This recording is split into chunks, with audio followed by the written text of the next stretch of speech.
Hello everyone, and welcome to day 56 of my 100-day project. I am working in acrylic, and when I came to paint today, I had no idea what I was going to paint.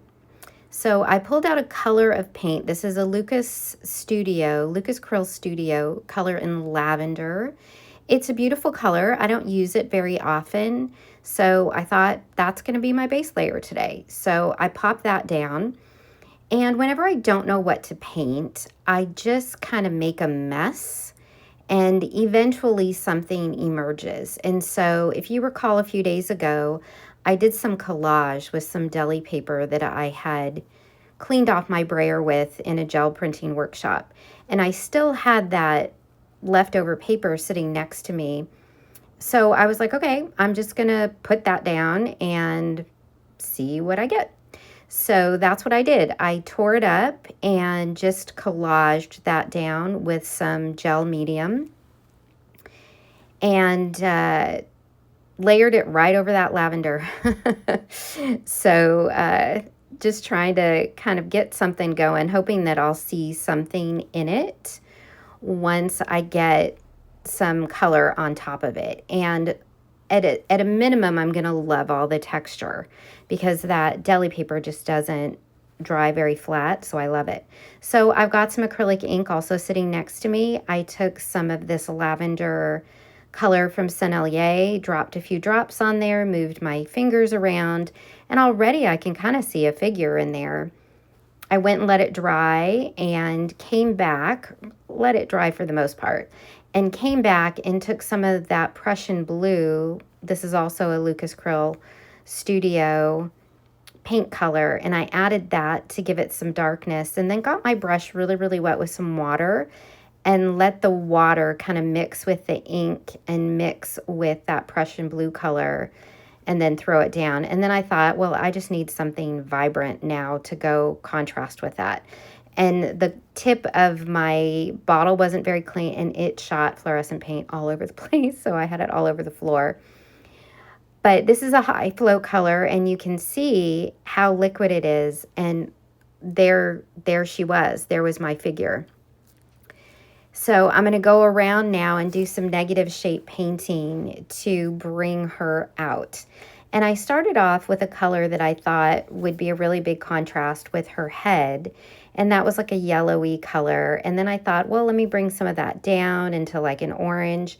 And immediately after I put it down, I was like, nope, she's sitting on a couch or she is leaning against something.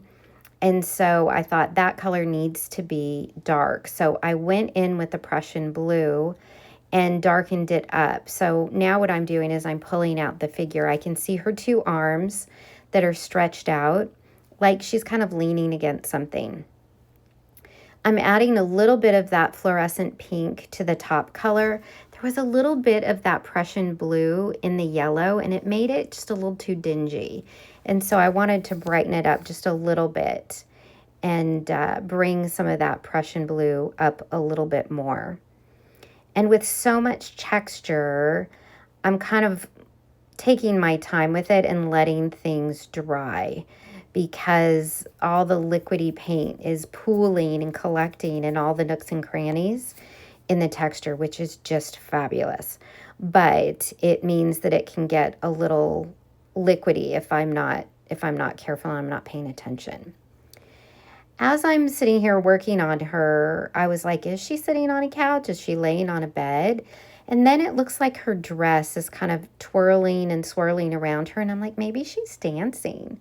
So I added a little bit of a greenish color. This is the Azo Yellow Medium that I've used, plus some of that Prussian blue and a little bit of white to create a neutrally green that represents the ground, and that blue is the background or something. It's very, very abstract.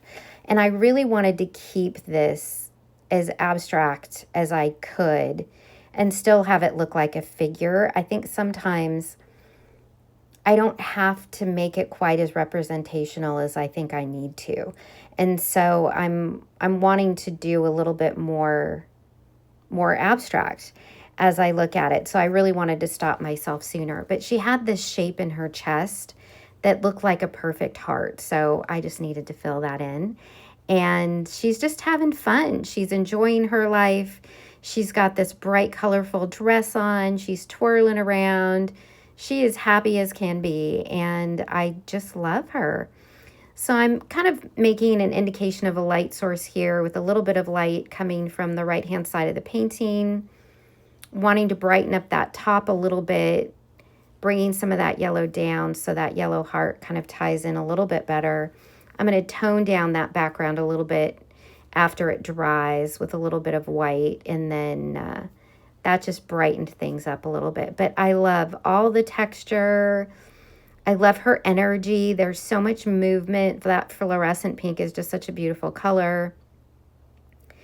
And this was super fun. This was really, really fun to do. It felt very free, abstract. I wasn't worried about anything, wasn't thinking too much about stuff. And I just let her guide me as to what she needed and what to do next. So that's 56, day 56. Thank you all for joining me. Take care of you, and I will see you in the next one. We've only got 4 more days of acrylic, and then we were off to oil sticks. That's going to be super fun. I will see you in the next one. Thanks. Bye.